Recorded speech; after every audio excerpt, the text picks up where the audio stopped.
누구도 기대하지 않았던, 심지어는 제작자들조차 긴가민가 했던 작품이 또다시 전 세계를 매혹시켰습니다. 그저 한국이 조금 묻었을 뿐인데 전 세계 26개국 넷플릭스 차트를 올킬하며 뜨거운 반응을 이끌어내고 있다는데요. 바로 넷플릭스 애니메이션 영화 K-팝 데몬 헌터스입니다. 이 애니메이션은 한국에서 만들어진 것도 아닌데 남산타워, 궁궐, 한국 전통 매듭, 한의학 등 한국 문화를 그대로 녹여내고 있다고 합니다. 그 한국적 요소가 이 영화를 어떻게 살려냈는지 자세히 알아보겠습니다. 이번에 또 제대로 터졌습니다. 공개하자마자 전 세계 17개국에서 1위를 찍고 이틀 만에 26개국 정상을 싹쓸이하며 아예 글로벌판을 뒤집어 버렸는데요. 이게 다 K-팝으로 악마를 때려잡는다는 괴상하고도 멋진 설정 때문입니다. 바로 넷플릭스 애니메이션 K-팝 데몬 헌터스 이야기인데요. 주인공은 슈퍼스타 K-팝 걸그룹 헌트릭스의 루미, 미라, 조이. 무대 위에선 수만 명의 팬들에게 환호를 받는 아이돌이지만 조명이 꺼진 무대 뒤에선 저승사자도 때려잡는 데몬 헌터입니다. 숨막히는 액션 판타지의 시작은 매혹적인 신인 보이그룹이 등장하면서부터였죠. 잘생긴 신인 아이돌 보이그룹의 정체는 바로 인간의 혼을 노리는 저승사자들이고, 헌트릭스는 이제 마성의 아이돌 그룹 사자 보이즈와 세상을 걸고 맞서야 합니다. 이처럼 K-팝과 K-전통 문화가 핵심이지만 놀라운 건 한국에서 만든 작품이 아니라는 점인데요. 그런데도 남산타워, 궁궐, 전통 매듭, 한의학까지 한국 문화가 너무도 정교하게 스며들어 있습니다. 심지어 사자 보이즈의 무대에선 갓을 쓴 퍼포먼스까지 등장해 한국 전통 교육 애니메이션이라고 해도 과언이 아닐 정도죠. 한국 전통을 그대로 가져와 K-팝과 접목시킨 애니메이션을 만들겠다고 하자 할리우드 최상급 제작진이 총출동했는데요. 제작은 소니 픽처스 애니메이션이 맡았고, 슈렉 시리즈의 전설 에런 워너가 프로듀서를, 한국계 캐나다인 매기강이 연출자로 나섰습니다. 그리고 모아나, 드래곤 길들이기 등의 작품에서 시각 디자인을 이끌어온 크리스 아페란스가 함께했습니다. 성우진도 심상치 않습니다. 악당 김하역은 이병헌이 영어와 한국어를 모두 더빙하며 압도적인 존재감을 뽐냈고, 저승사자 보이그룹 사자 보이즈의 리더 진우는 만유섭이 목소리를 입혔습니다. 음악은 트와이스의 정연, 지효, 채영이 OST에 참여하고 테디와 같은 K-팝의 히트메이커들이 직접 곡을 만들었습니다. 그 결과는 그야말로 눈호강 플러스 귀호강의 끝판왕이 나왔는데요. 공연 장면에서는 실제 콘서트를 방불케 하는 군무와 한국 전통 요소를 믹스한 비주얼로 찬사를 받았고, 갓을 활용한 사자 보이즈 무대는 팬덤 프라이드를 탄생시킬 만큼 강력했습니다. 우리 눈에는 평범해 보일 수도 있는 애니메이션이 어떻게 전 세계를 사로잡은 걸까요? 이 이유는 캐릭터들의 특징에 있다고 하는데요. K-팝 데몬 헌터스 속 캐릭터들은 누가 봐도 한국 사람입니다. 행동, 습관, 말투까지 전부 한국인 그 자체였죠. 외국인들이 보기엔 그냥 만화적 과장이라 생각했을 장면들이 한국인 눈엔 너무나도 현실적이라 웃음이 나올 정도였습니다.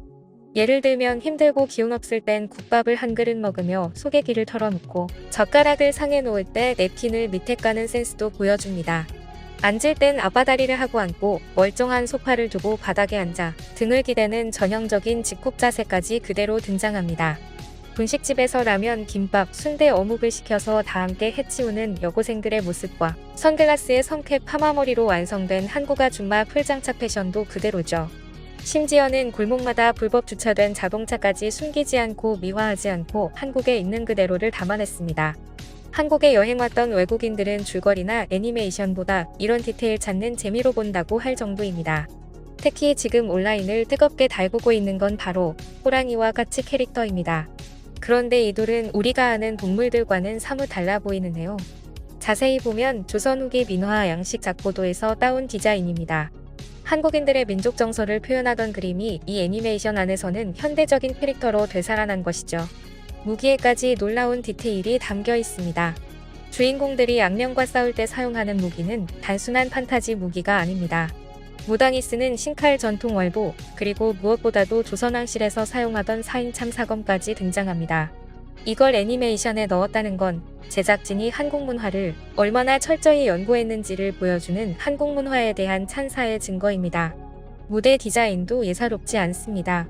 주인공들의 무대 뒤편에는 조선시대 왕의 어자 뒤에 놓였던 1호 로봉도가 등장하고, 악역인 사자 보이즈는 저승사자 복장을 연상시키는 검은 두코에 갓을 쓰고 춤추며 노래합니다. 이 모든 게 너무나 한국적이면서도 동시에 너무나 글로벌하게 세련된 연출이었죠. 실제로 공개 이후 한국의 역사를 공부하는 사람들이라면 장면 하나하나를 캡처하며 숨은 한국 디테일 찾기에 나서는 시청자들이 늘어나고 있고, 이런 공유가 다시 소문이 되어 한 번 본 사람은 다시 보고 안 본 사람은 찾아보는 재시청의 순환이 일어나고 있습니다.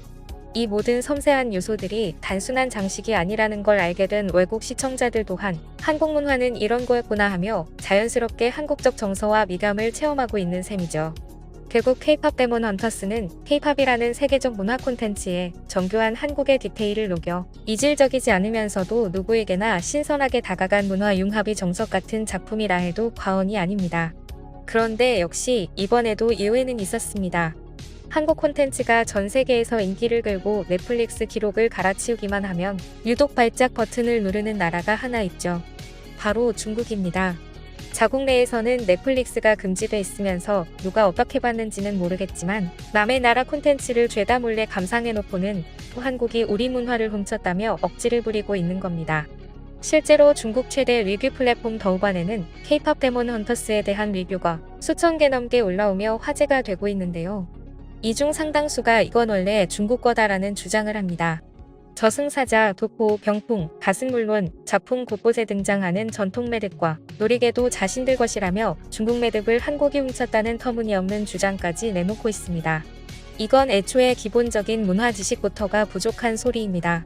세계 여러 나라의 실을 이용한 장신구들이 존재하고 중국의 매듭은 화려하고 복잡한 장식을 중시하는 반면 한국의 전통 매듭은 단색끈에 절제된 선을 강조하며 아래수를 달아 비레미를 살리는 전혀 다른 양식을 갖고 있습니다.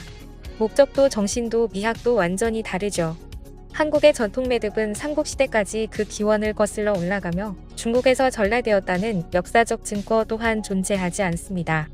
이걸 두고 도둑질이라고 주장하는 건 말 그대로 끈을 묶는 기술 자체를 자기들 것이라 우기는 격이고 지구상에 매듭을 만든 모든 문명에게 시비를 거는 셈이죠. 이처럼 증거 없이 반복되는 억지 주장은 이제는 해외 팬들 사이에서도 비웃음의 대상일 뿐입니다. 정작 해외 시청자들은 중국 네티즌의 말보다 다음은 또 어떤 한국적인 디테일을 찾아낼까라며 그걸 더 기대하고 있거든요. K-팝 데몬 헌터스가 1위를 찍으며 증명한 건 단지 화려한 K-팝이나 액션 판타지가 아니었습니다. 한국의 전통, 감성, 디테일이 세계인에게 사랑받을 수 있다는 확신과 가장 한국적인 것이 가장 세계적인 것이다라는 말을 또 한 번 증명한 순간이기도 했습니다. 지금까지 꿀튜브였습니다. 오늘 영상이 도움되셨다면 구독과 좋아요 부탁드리고요. 앞으로도 꿀튜브 채널에 많은 관심 부탁드립니다. 감사합니다.